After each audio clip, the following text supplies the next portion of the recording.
la galerie de la place Vendôme, qui a accueilli ses œuvres les plus récentes, Jean Lebenstein livre à un public curieux de recherches insolites un univers impressionnant, peuplé, c'est du reste le titre de l'exposition, de créatures abominables.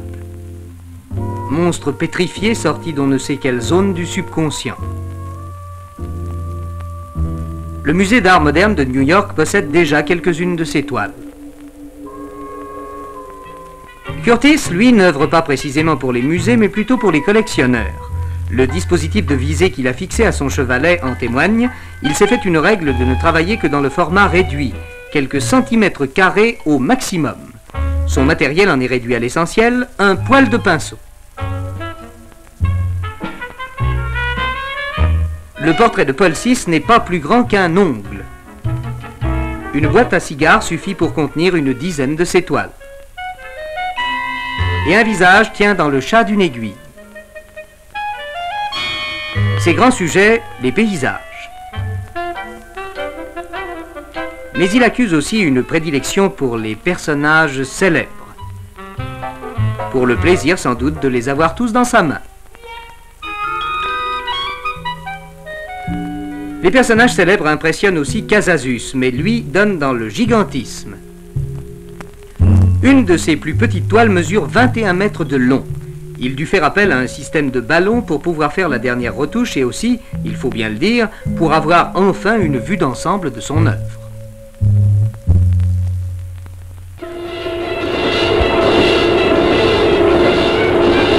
Signe des temps, la traction électrique sur le réseau ferré français achève de tisser sa toile jusqu'aux limites de l'Hexagone.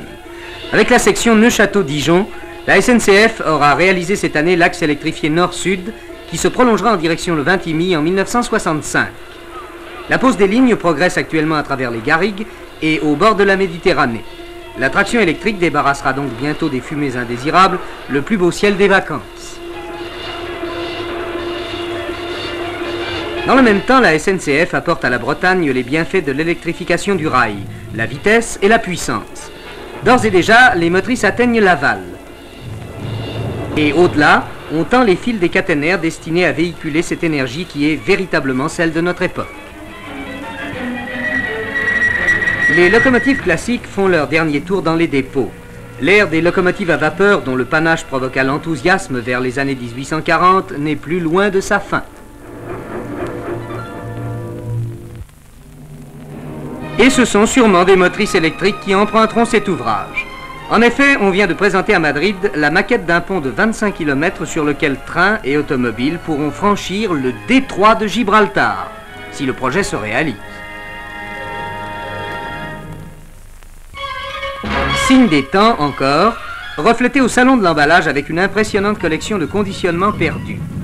Réputé jadis grand collectionneur de récipients vides, le Français s'habitue à tout jeter après usage. Fait significatif, l'un des Oscars du salon est allé à une société qui révolutionne la distribution des vins de consommation courante avec un emballage ultra léger, non consigné. Donc le vin lui-même se plie au nouveau style. Fabriqué en grande série près de Marseille, ces majorettes, qui ne pèsent que 36 grammes, ne servent strictement plus qu'à l'acheminement du vin, du lieu d'embouteillage à la table où il sera consommé. À la bouteille d'hier qu'il fallait récupérer, laver, au prix d'une manutention coûteuse, succède aujourd'hui aux éventaires la bouteille que l'on jette, purement et simplement. La vie moderne est la grande ennemie du temps perdu. Et le jour n'est peut-être pas si loin où, le repas terminé, le couvert, au même titre que la bouteille, retournera aussitôt au néant, expéditif et tellement reposant.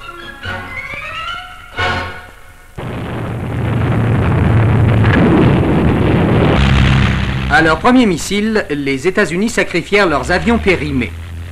Destinés à remplacer les canons de toutes sortes, les armes nouvelles exigeaient des cibles à leur mesure, aussi bien pour leur expérimentation que pour ce qu'on pourrait appeler l'entraînement de routine. Les missiles air-air, comme les missiles sol-air, consommèrent ainsi outre-Atlantique les surplus de la guerre. Mais un certain nombre de pays, dont la France, ne pouvaient s'offrir ce luxe. Ainsi sont nés les engins cibles, qui sont aux armes nouvelles ce que les braves silhouettes des anciens champs de tir étaient aux fusils Lebel.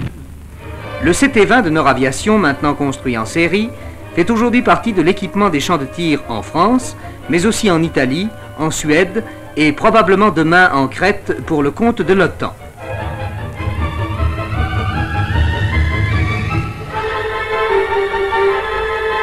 L'engin est équipé de 2 fusées accélératrices qui seront larguées en vol. Destiné à simuler les appareils volant à 900 km à l'heure, le CT-20 est une cible téléguidée dont la trajectoire est constamment suivie sur une table traçante.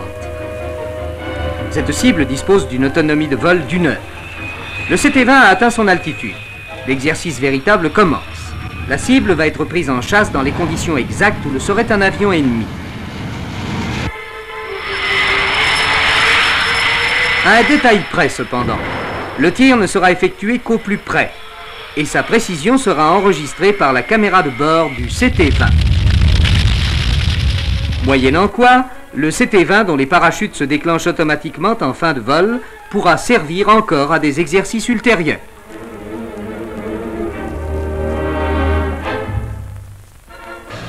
Ces hommes sont des nageurs de combat. Ils appartiennent à la 6e compagnie du groupement de fusiliers marins Commando. Si le parachute fait aujourd'hui partie de leur équipement, c'est qu'un Nord 2501 va les amener rapidement avec leurs embarcations à proximité de leur objectif, quelque part en Méditerranée. Chaque jour, en effet, ces unités d'élite s'entraînent dans les conditions les plus difficiles. Les kayaks pneumatiques sont largués les premiers, les hommes suivront. L'exercice se déroule de jour, mais en temps de guerre, tout se passerait la nuit.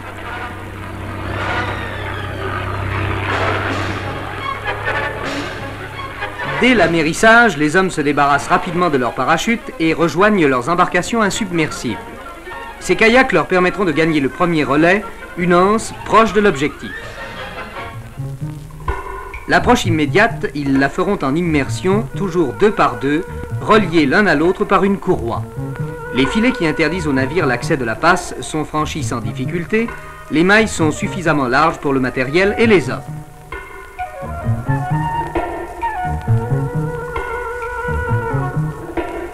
Mission du commando, détruire les hérissons métalliques disposés devant la plage pour éventrer les navires de débarquement.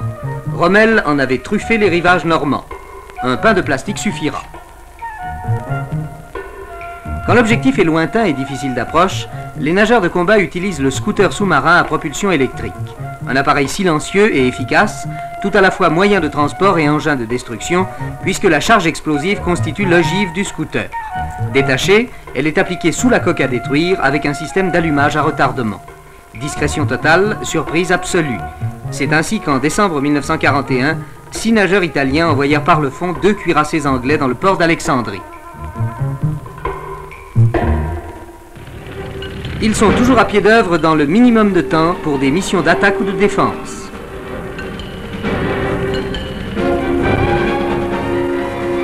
Le déminage entre dans leurs attributions.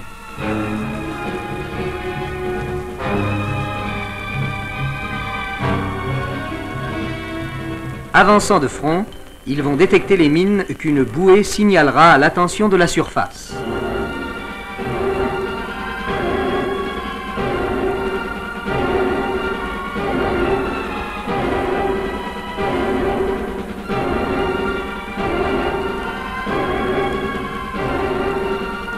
Le détonateur enlevé, l'engin sera réduit à l'état de ferraille inoffensive.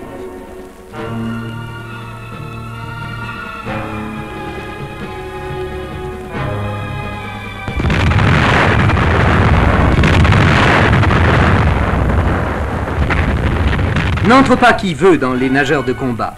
Les uns sont déclarés inaptes physiologiquement, d'autres seront éliminés pour des raisons d'ordre psychologique. Impulsivité, propension à la panique, trop grande nervosité sous l'eau. 5% seulement seront admis. Une sélection impitoyable, mais des hommes remarquables, les nageurs de combat.